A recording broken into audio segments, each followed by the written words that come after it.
Slovak Prime Minister Robert Fico does not support Ukraine joining NATO.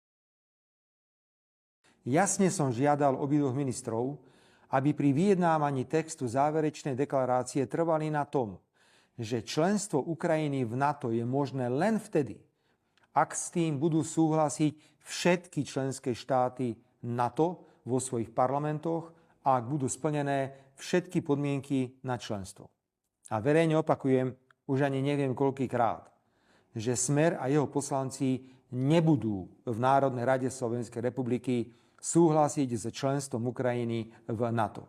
Chápem želania Ukrajiny, je to suverénna krajina, ale členstvo Ukrajiny v NATO je akurát tak zárukou Tretej svetovej vojny.